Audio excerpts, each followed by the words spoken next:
કેમ છો? Good morning મારા વાલા મિત્રો.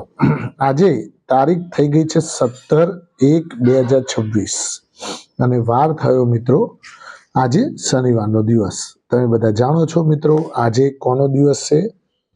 પરમ એકદમ એકદમ આદરણીય જ્યોતનીય એવા શ્રી હનુમાન દાદાનો દિવસ. જય જય શ્રી સીતારામ, જય શ્રી હનુમાન દાદા, જય શ્રી શનિદેવ મહારાજ. મિત્રો આજે આપણે સ્પેશિયલ ટોપિક શનિ રવિનો દિવસ એટલે તમે બધા જાણો છો સ્પેશિયલ ટોપિક ઉપર આપણે ચર્ચા કરવાની. આજે સ્પેશિયલ એક મસ્ત ટોપિક લઈને આવેલો છું. ચાંદી જેવા, હવે સોના જેવા નહીં, હવે સોનું તો ફીકું થઈ ગયું ચાંદી સામે. કારણ કે ચાંદી એટલી બધી તેજ દોડી રહી છે કે એના જેવા હવે સ્ટોક. ચાંદી એટલે અત્યારે જબરદસ્ત ટોક ઓફ ધ ટાઉન થઈ ગઈ છે.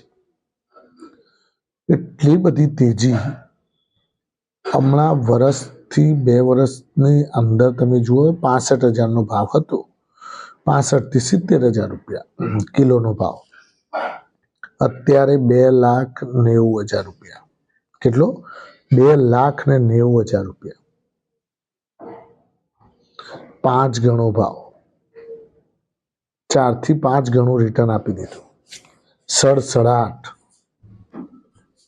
ખરું ને મિત્રો? એટલે ચાંદી છે એ ટોક ઓફ ધ ટાઉન. એટલે આપણે ચાંદીના જેવા સુંદર મજાના ચળકતા અને ડિવિડન્ડ આપે, ફૂલ ડિવિડન્ડ આપે એવા 3 સ્ટોક્સ લાયા છીએ તમારી સમક્ષ.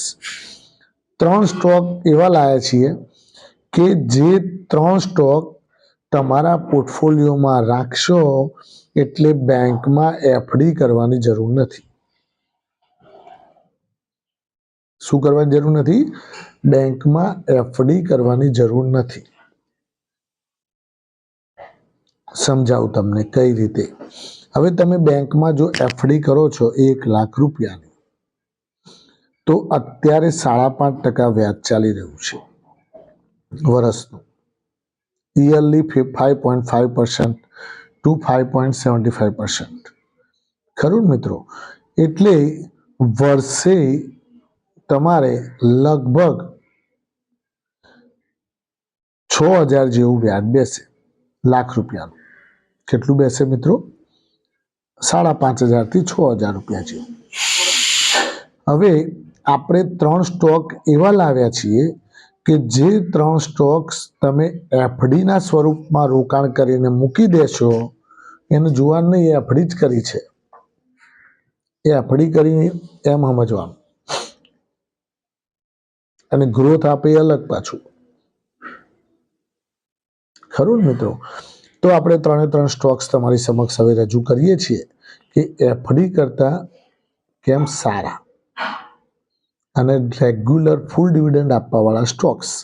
પહેલા નંબરનો સ્ટોક્સ મિત્રો તમે કોઈ લગભગ બહુ જાણતા નથી. તમને તો આપણે કહીએ ને કે ભાઈ હારામાં હારો ડિવિડન્ડ આપવાવાળો સ્ટોક કયો છે, તો વેદાંતા મોઢામાંથી બોલી જશે. કોલ ઇન્ડિયા એ તો ખરા જ, પણ પહેલા નંબરે એના કરતા સારું ડિવિડન્ડ આપવાવાળું બોલો જોઈ. Kestrel India. શું નામ છે મિત્રો એનું? Kestrel India. ઓઇલ, આપણે જે પેલું ઓઇલ નથી પુરાવતા એન્જિન ઓઇલ કેસ્ટ્રોલનું, એ કંપની 7% ડિવિડન્ડ વાર્ષિક. હવે આની ડિવિડન્ડ યીલ્ડ જે ખરી ને, આ ડિવિડન્ડ યીલ્ડ જોવાનું તમારે હંમેશા. તમારે કોઈ પણ સ્ટોક્સ વિશે જાણવું હોય ડિવિડન્ડનું હિસ્ટ્રી, તો એની ડિવિડન્ડ યીલ્ડ જોવાની. યીલ્ડ એટલે શું? કે એનો એવરેજ વાર્ષિક કેટલું ડિવિડન્ડ આપે છે. એવરેજ વાર્ષિક ડિવિડન્ડ, એને ડિવિડન્ડ યીલ્ડ કહેવાય. ખરું ને? હવે આ જે ડિવિડન્ડ છે એ 7%. એટલે તમે દાખલા તરીકે લાખ રૂપિયાની મૂડી રોકી છે કેસ્ટ્રોલ ઇન્ડિયામાં. અત્યારે એનો કરંટ ભાવ ચાલે છે 185 રૂપિયા. હવે 1,00,000 ભાગ્યા 185 એટલા યુનિટ તમારી જોડે પડ્યા હોય, સમજો એટલા શેર તમારી જોડે પડ્યા હોય, એ દરેક શેર ઉપર તમને ડિવિડન્ડ મળે.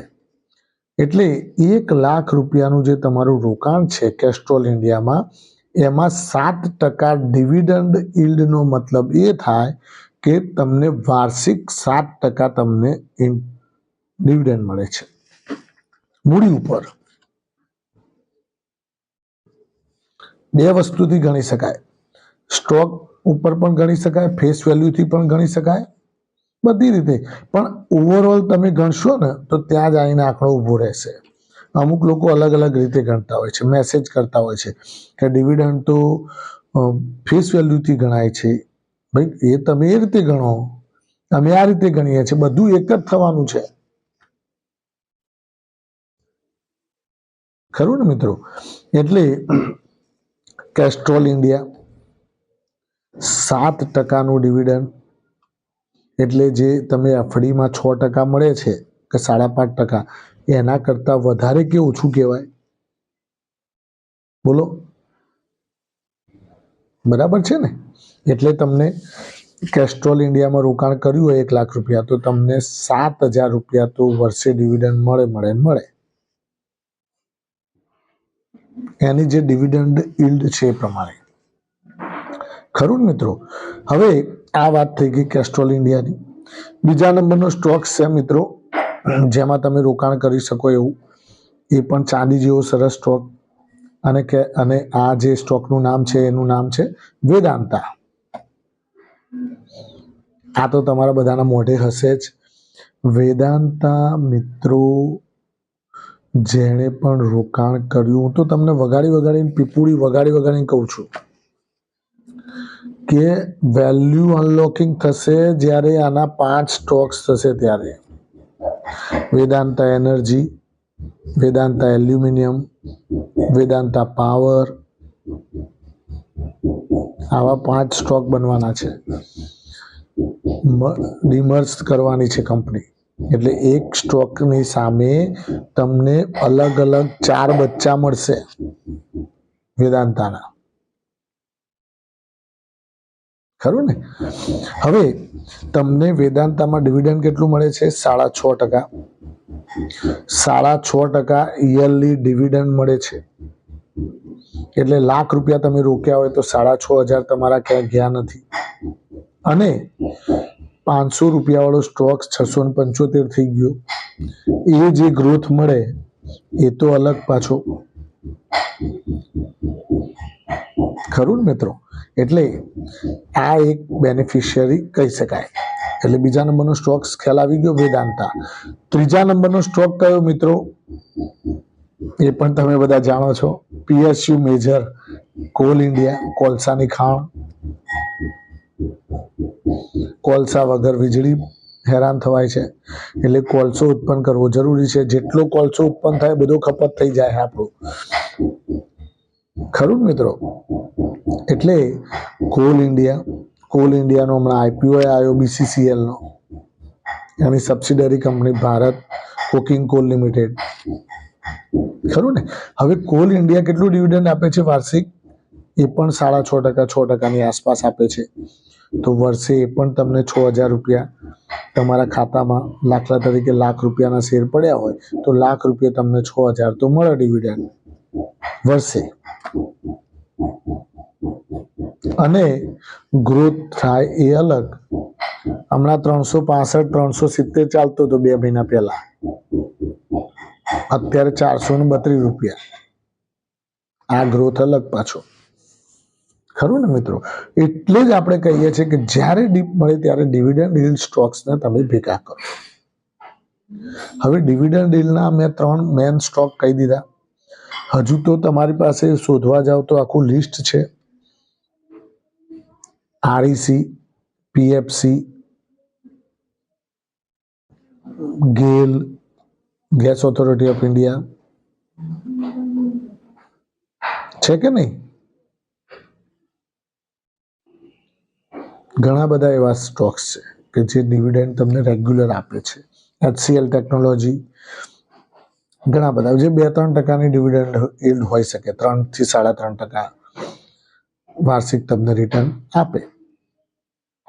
તો મિત્રો આવા ડિવિડન્ડ yield સ્ટોક્સની અંદર રોકાણ કરવાથી એફડીના પ્રમાણમાં તમને રેગ્યુલર ઇન્કમ પણ થાય અને સ્ટોક્સનું સ્ટોક્સ રોકાણ પણ થાય. થેન્ક યુ, ખૂબ ખૂબ આભાર. આજનો દિવસ તમારા માટે શુભ રહે. નોલેજ માટે આ વિડીયો હતો, તમને જાણકારી મળે કે ભાઈ ક્યાં કેવી રીતે શું ચાલી રહ્યું છે. થેન્ક યુ, ખૂબ ખૂબ આભાર મિત્રો.